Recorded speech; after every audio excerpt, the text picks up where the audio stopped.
Andrew Berry's push to start Shedeur Sanders wasn't just a talent bet.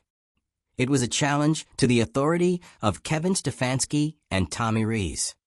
Cleveland's front office saw enough in 1 week to prioritize potential over protocol, thrusting a raw but gifted rookie into the spotlight. That gamble paid off once, but the coaching tension hasn't gone away. Sanders' debut stirred optimism upstairs and unease downstairs, with the staff caught between protecting a young player and riding the early wave of success. If you're into the real story and all the messy twists they don't show on highlight reels, go ahead and subscribe. And if you're sticking around to see how this Browns QB chaos plays out, you should definitely be subscribed. The Browns' internal chess match could determine more than just who starts. It could reshape the team's entire developmental philosophy. Now, with a full game of film and real practice time under his belt, Sanders faces the 49ers' fierce pass rush and fragile secondary. It's the kind of test that will either validate Cleveland's internal gamble or reignite the debate about whether they pulled the trigger too soon. Shedeur Sanders was never supposed to be in this position. Not this soon. Not under these conditions. And definitely not with NFL draft icon Mel Kiper Jr. already calling him a legitimate starting quarterback after just one appearance. But here we are, a fifth-round rookie barely given first-team reps, now being treated like the potential face of a franchise because the results speak for themselves. This all started with a gamble. Sanders wasn't drafted to be the day-one guy. He wasn't fast-tracked. He wasn't plugged into the offense all off-season. He was sitting quietly behind the scenes, working with second and third stringers, while the Browns stuck to the original script. That is, until the pressure inside the building started to crack the surface. Cleveland GM Andrew Berry clearly saw something that made him push hard for Shedeur to get his shot. But that push didn't come without resistance. Head coach Kevin Stefanski and offensive coordinator Tommy Rees were skeptical. They weren't fully sold. They wanted more time, more structure, more of whatever it is that makes a conservative coaching staff feel like a rookie is ready. But they didn't get it. They got urgency. They got a quarterback room in flux. And they got a front office that wasn't waiting around. So Sanders was thrown in. 1 week. That's all he got. 1 week of first-team reps before his debut against Baltimore. Now, if you know anything about NFL debuts, especially for quarterbacks, especially rookies, you know how that typically goes. It's a mess. It's slow reads, poor timing, missed throws, and panic movement. The term deer in headlights gets thrown around a lot. But not this time. Not with Shedeur. He wasn't overwhelmed. He was calm, methodical. And yeah, the offense wasn't flashy, but it didn't need to be. Because the rookie wasn't just managing the game. He was controlling it. He was accurate. He stayed in the pocket. He read coverages. And he didn't force throws. That's what caught Mel Kiper's attention. Kiper, who has spent literal decades evaluating quarterbacks, didn't hesitate. He said Shedeur Sanders looked like an NFL starter. Not in the future. Now, that's the kind of endorsement that resets expectations. And it's not just because Kiper liked the box score. It's how Sanders operated under pressure. Baltimore's defense is aggressive. They throw looks at quarterbacks designed to confuse and crush. But Sanders never flinched. He didn't look rushed. His decision-making stayed sharp even when the pocket started collapsing. That poise? That control? You don't teach that overnight. A big part of that confidence goes back to college. Sanders came into the league with serious experience. He wasn't some project who only started 10 games. He was a full-time starter at both Jackson State and Colorado. He saw a variety of defenses, played in high-stakes moments, and carried programs on his back. And while that isn't the NFL, it gave him the kind of mental preparation that's clearly translating. Still, NFL games aren't won on composure alone. Sanders' mechanics were tight. His accuracy? Elite, according to both Kiper and multiple other analysts. That's the part that separates guys who make rosters from guys who start long-term. You can't fake precision. Even more encouraging, Sanders didn't have to play hero ball. The Browns' defense made sure of that. With 10 sacks against the Raiders just 1 week earlier, Cleveland's defense has been dominant. That gave Sanders a clean slate to work with. He didn't have to throw 40 times to keep the game competitive. He could focus on reading the field, trusting the game plan, and protecting the football. And that's exactly what he did. But now, we move into the second act. San Francisco is next. And while the 49ers are still one of the league's more complete teams, their secondary is far from perfect. Injuries have weakened them, and they've been vulnerable to accurate passers. This matchup? It's a test, but also a massive opportunity. This time, Sanders isn't walking in cold. He's had 2 full weeks of first-team reps. He's had real practice time with the starters. More time in the film room. More chemistry. More comfort. That matters. It means the Browns can open up the playbook just a little more. It means we might get to see more of his vertical game, more timing routes, more complexity in how he attacks coverages. That's what Mel Kiper is banking on: growth. The fundamentals are there. The instincts are there. And now, with just a little more runway, Sanders could put together a statement game. Multiple touchdowns? That's not a stretch. The 49ers' defense has holes, and Sanders has shown he can take advantage of mismatches without panicking under fire. And if he does make that leap in week 2, if the Browns beat the 49ers with Sanders under center, and he looks sharp doing it, the conversation shifts. It's no longer about whether he looks like a starter. It becomes, how long until this becomes his team? That's where things get really interesting, because the internal politics haven't gone away. Remember, this all started because the GM made a call the coaches didn't agree with. Now that the decision is working, it puts pressure on Stefanski and Rees. If Sanders keeps winning, the front office has leverage. And that could create friction if the coaching staff still sees him as a temporary solution. Meanwhile, other quarterbacks in the building? They're watching all this unfold. Nobody wants to get Wally pipped, especially not by a 5th-round rookie. So even if no one's saying it out loud, everyone knows what's at stake. There's also the draft. The Browns weren't expected to go all in on a quarterback in the upcoming years, but now, that timeline might shift entirely. If Sanders keeps this up, Cleveland may not need to target a quarterback in 2026. That alone changes the entire structure of their rebuild. Kiper's stance is cautious but optimistic. He's not handing out gold stars, but he's not ignoring the reality either. Sanders' debut wasn't just competent. It was ahead of schedule. And with more time, more reps, and more control of the offense, the ceiling is only going up. But this next game matters. It's one thing to handle adversity once. It's another to respond with consistency. The NFL is a week-to-week league. Teams will adjust. Defenses will come with new looks. Now we get to see how Sanders counters that. How he adapts when coordinators start keying in on him. If he can keep the turnovers down, stay accurate, and continue to command the offense, this won't just be a good story. It'll be a franchise-altering moment. Because let's be honest, Cleveland's quarterback history has been a revolving door of hype and heartbreak. They've chased stars. They've overpaid veterans. They've overdrafted prospects. And through it all, the one thing they haven't had is stability. That's what Sanders could offer. Not just big plays. Not just a couple of nice throws. But actual consistency. A leader who's calm under pressure, precise with the football, and unaffected by the moment. So now the spotlight is back on. Sanders has the stage. The question isn't whether he'll be watched. It's whether he'll take control again. Let's hear what you think. Is Shedeur Sanders proving he's Cleveland's future, or is the hype getting ahead of the story? Do you trust the front office to stay committed to him, or will the coaching staff eventually pull back? Drop your thoughts in the comments. Hit the like button if you want to see more rookies shake up the league. Share this with your football friends. And subscribe if you're following every twist of the NFL's wildest stories. Because if this is just the beginning for Shedeur Sanders, you won't want to miss what happens next. The NFL isn't known for its patience, especially not when it comes to quarterbacks. Teams want results fast. Coaches want to win now.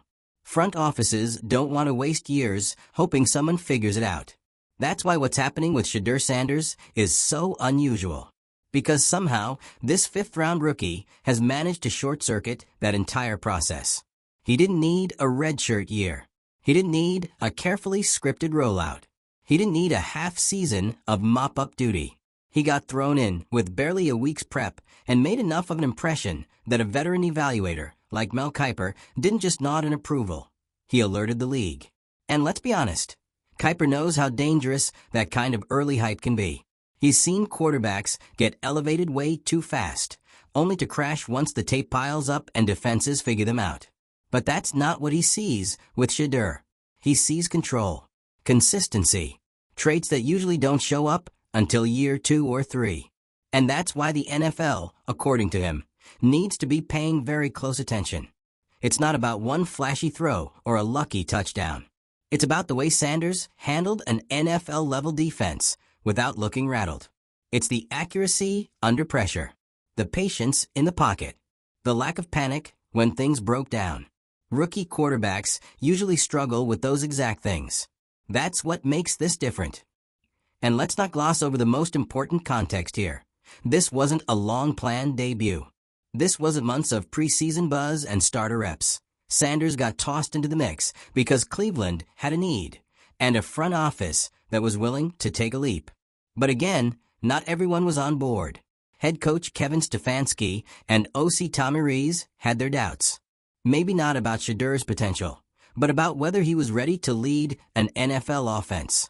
And fair enough, most fifth-rounders aren't. They wanted to wait. GM Andrew Berry didn't. And that internal push and pull says a lot about what's really happening behind the scenes. There's tension. There are competing timelines. You got a front office looking at long-term value and raw talent, and a coaching staff trying to avoid a meltdown mid-season. But then Sanders played, and suddenly the leverage shifted. Because it's one thing to gamble on a rookie. It's another when the rookie makes you look smart. And now, with another big opportunity ahead of him, against a 49ers team with a vulnerable secondary, this could be the game that cements his place. Let's talk about that matchup. San Francisco is no joke. Their pass rush can collapse pockets fast. Their scheme is disciplined. But their secondary? It's not elite. Injuries have taken their toll, and the back end has been exposed more than once this season. If Sanders is going to stretch the field and take command of the offense, this is the moment. Because now he's had time. 2 full weeks of practice with the starters. 2 weeks of chemistry building. 2 weeks of refining his reads and getting comfortable in the system.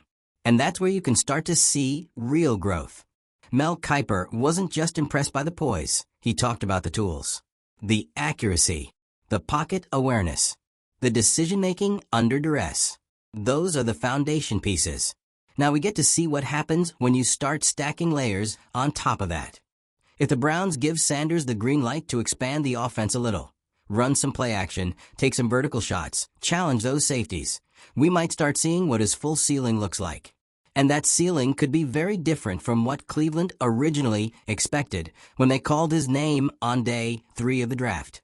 That's the thing. Nobody drafted Shedeur Sanders expecting him to be the guy this soon. But here he is. And all signs point to the Browns having to make some big decisions very quickly. Because let's say he balls out again. Let's say he throws a couple touchdowns, protects the ball, and keeps the offense on schedule. Then what? You think they go back to whoever was next in line? You think Stefanski tries to downplay it and go back to the original depth chart? They can't. Not without backlash. Because once the fan base sees it, once the locker room sees it, it's hard to walk it back. Players know who can play. Coaches know too. And right now, all arrows are pointing towards Sanders not just being serviceable, but being special.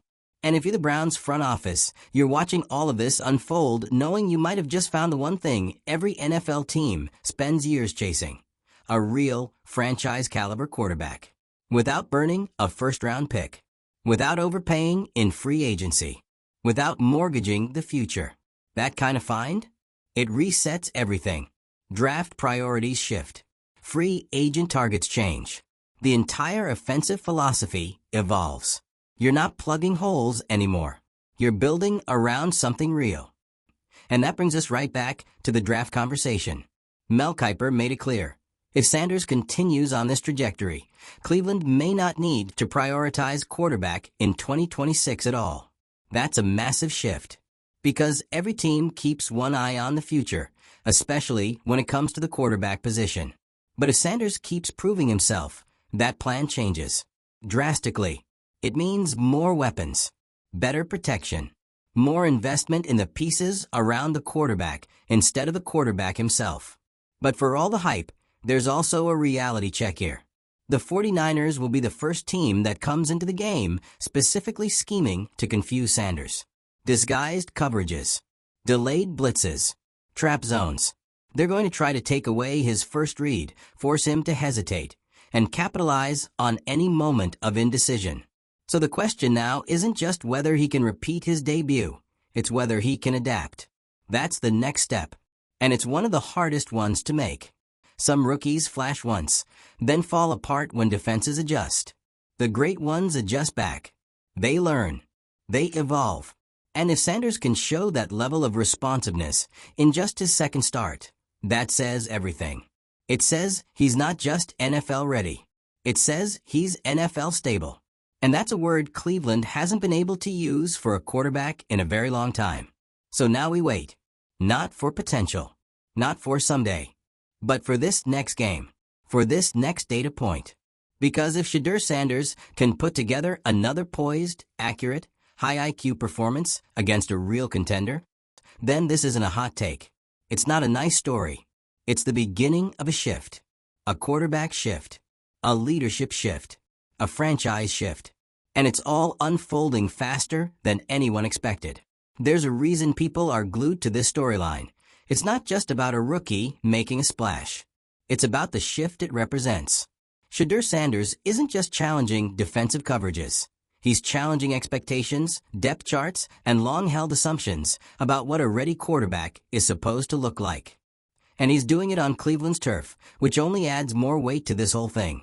Let's not pretend the Browns have been blessed in the quarterback department. The list of failed experiments is long, chaotic, and kind of painful to look at.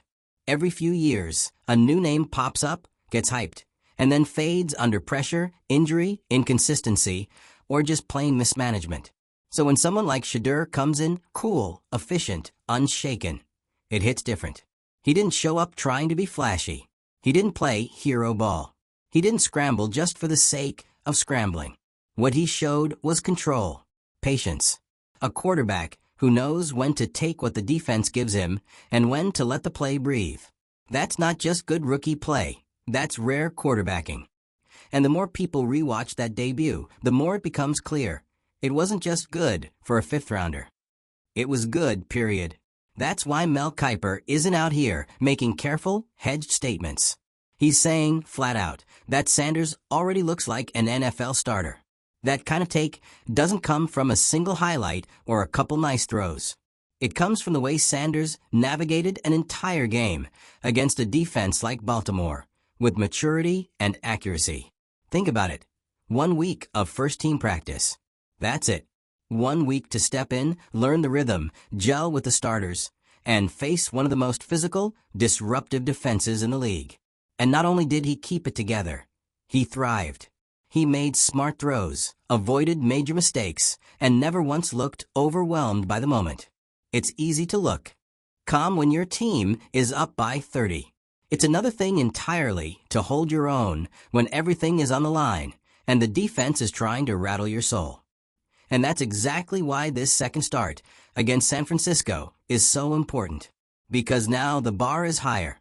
This time, he's not an unknown. The 49ers have film. They've seen what he does well. They've seen how he handles pressure. And now, they're going to come in with adjustments. They're going to try to trap him, confuse him, break his rhythm. That's what good defenses do. But here's what matters: growth. Can Sanders take that next step? Can he see those traps coming and make the defense pay for them? Can he anticipate what's being disguised and adjust on the fly? That's the leap from impressive rookie to undeniable starter. And this time, he's not walking in with a week's notice. He's had 2 weeks of first-team reps, 2 weeks with the offensive install tailored to his strengths. 2 weeks to watch film, study tendencies, work timing with his receivers, and get sharper. If he builds on his debut and manages the game with that same discipline and accuracy, maybe even opens up the deep ball a bit more, then the Browns are going to be forced to have a real, uncomfortable conversation. Because there is no world where you bench a young QB who's putting together consecutive efficient performances, especially in high-leverage games. You don't yank that kind of progress just to stick to a plan. And honestly, that's where this gets fascinating. The Browns are a win-now team. Their defense is elite. Their window is open. So every game matters. If Sanders gives them a better chance to win, if his floor is already higher than expected, then the politics and egos have to take a back seat. Because the locker room knows. And once players buy in, once they start seeing real results, coaches can't afford to ignore it. If the rookie is outplaying the vet, that's the end of the discussion. And to be fair, Sanders hasn't done this alone. Cleveland's defense has taken the pressure off him. Their pass rush, their coverage, their overall control of the line of scrimmage. It's been dominant. That allows a young QB to settle in, to focus on execution instead of chasing points. But the key is that Sanders used that support. He didn't waste it. He didn't try to do too much. He stayed within himself, trusted his reads, and let the defense and play calling work in his favor. That's not just maturity. That's awareness. And now it's about momentum. If he strings together another performance like that, if he throws for a couple touchdowns, protects the ball, and keeps the offense on track, then it's not a flash in the pan. It's a pattern. And patterns force decisions. Front offices start clearing future plans off the whiteboard. Draft priorities shift. Coaching roles evolve. What looked like a long-term project becomes a foundation piece. And the Browns might finally have a quarterback worth building around. Not chasing, not managing, not hiding, building around. And that would mark a total transformation. Not just for the Browns, not just for Sanders, but for every team that passed on him 4 times in the draft. For every analyst that labeled him a system guy or questioned whether his college success would translate. Mel Kiper's warning wasn't just praise. It was a message to the entire league. You might have missed this one. And if Sanders delivers again against San Francisco, you can bet those conversations will get a lot louder. So what do you think? Are we watching the rise of Cleveland's next franchise quarterback? Is Shedeur Sanders making the kind of leap that forces the league to take notice? Or are we getting ahead of ourselves? Let's talk about it in the comments. Smash that like button if you're keeping your eye on this rookie takeover. Share this with a friend who said Sanders wouldn't last in the league. And hit subscribe if you want more breakdowns of the biggest surprises, risers, and curveballs shaking up the NFL. Because if this trend keeps up, we might not just be watching a rookie QB grow. We might be witnessing the beginning of Cleveland's redemption arc. And that's a headline no one saw coming.